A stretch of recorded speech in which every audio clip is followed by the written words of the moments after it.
Korupsi selalu punya cara untuk mematahkan hati kita. Jujur saya terkejut mendengar KPK menangkap pejabat publik dengan reputasi. KPK karena dugaan korupsi merupakan anak dari Alex Nurdin yang merupakan mantan gubernur Kerugian Sumatera negara Selatan. akibat kasus dugaan korupsi lahan sawit PT Duta Palma Group.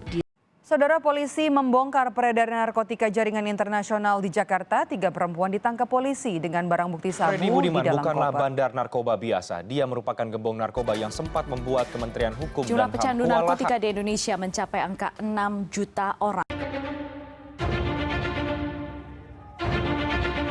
2 aksi teror terjadi berurutan mengguncang Katedral Makassar pada 28 Maret 2021 dan menyerang markas Mabes Polri di Jalan Trunojoyo, Jakarta 31 Maret 2021. 2 kejadian teror pada bulan ini menunjukkan kaum milenial menjadi sasaran empuk indoktrinasi terorisme. Pola rekrutmen saat ini berkembang menjadi lebih terbuka menggunakan ruang publik seperti sekolah, kampus, perkumpulan kegiatan-kegiatan keagamaan hingga media sosial. Jumlah laporan kasus cybercrime di Indonesia tumbuh pesat jadi yang terbanyak di dunia. Dari data Asosiasi Fintech Indonesia, tertulis juga keterangan bahwa pandemi coronavirus disease 2019 dicabut dan dinyatakan tidak berlaku. Namun setelah dicek kebenarannya, informasi yang beredar adalah tidak benar atau hoax. Waspada perang proksi mengintai Indonesia. Perang proksi atau proxy war merupakan perang perpanjangan tangan yang dilakukan satu pihak terhadap pihak lain dengan menggunakan pihak ketiga yang berasal dari dalam negara itu sendiri. Tahukah kamu, sejak Perang Dunia Pertama hingga kini terjadi 112 peristiwa perang proksi dan 70% konflik perang di dunia dilatari perebutan sumber daya alam. Ya, demikianlah isu kontemporer yang ada di sekitar kita, ya, yang ada di Indonesia. Ada 5 isu kontemporer, ya, 5, ya. Apa aja tadi sudah disebutkan, ya. Ada semacam mass communication, di dalamnya ada hoax, ada cybercrime, ada hate speech, ya. Ini yang sering terjadi, ya, di sekitar kita, ya, dengan adanya sosial media, ya. Sering sekali orang dengan mudahnya hate speech, ya, satu sama lain. Kemudian selain mass communication ada narkoba, ya. Ada narkoba. Kemudian setelah itu ada terorisme dan radikalisme. Kemudian ada lagi itu proxy war.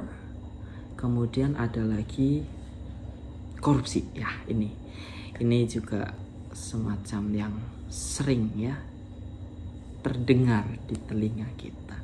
Oke, terus sebenarnya itu bagaimana sih cara kita untuk mengantisipasi isu kontemporer tersebut, ya?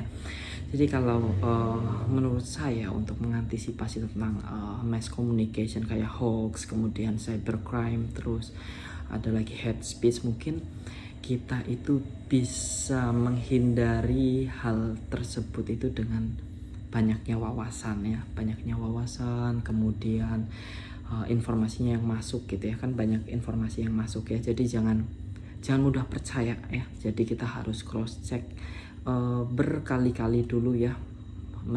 Harus tahu dari beberapa sumber, jangan hanya dari satu sumber saja, seperti itu.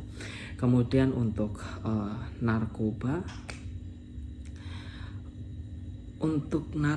itu kan adalah sesuatu yang haram, ya. Kalau di agama saya itu adalah barang haram karena itu membawa banyak mudarat. Oke, jadi kalau untuk narkoba itu antisipasinya adalah kita sudah tahu efeknya seperti apa, sehingga kita tidak akan tertarik untuk mencobanya.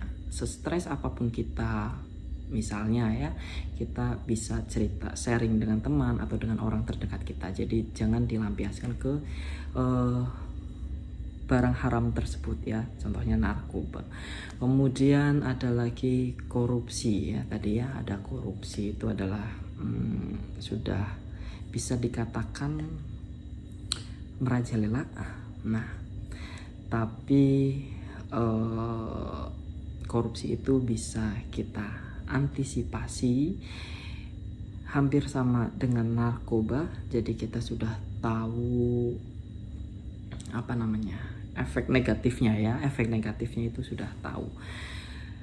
Ya, jadi kalau mau korupsi pikir-pikir lagi karena bisa menghancurkan semuanya, menghancurkan karir, menghancurkan keluarga, pertemanan gitu. Kemudian ada radikalisme dan terorisme. Intinya adalah kita tidak boleh terlalu berlebihan fanatik ya terhadap sesuatu yang keyakinan ya, terhadap keyakinan kita gitu ya, sesuatu yang kita yakini. Tidak boleh terlalu fanatik ya, tidak boleh terlalu fanatik. Oke, karena itu akan menimbulkan, nantinya akan ke terorisme dan radikalisme. Ya, radikalisme itu apa? Radikalisme itu ya hanya paham ya, tapi paham yang meyakini sesuatu itu dengan berlebihan seperti itu. Kemudian kalau terorisme itu sudah tidak hanya di dalam paham, tetapi sudah melakukannya ya, sudah melakukannya dalam ya, sudah dilakukan gitu ya, sudah dalam bentuk tindakan gitu, bukan hanya pemahaman lagi, tapi sudah ke tindakan. Kemudian ada lagi proxy war ya. Proxy war ini ya kita jangan mudah untuk terprovokasi aja gitu, karena terkadang sesuatu terjadi itu karena ada misi di baliknya. Oke. Gitu aja dari saya, Taifun Nur Rahman. Sampai jumpa lagi di tugas selanjutnya. Dadah.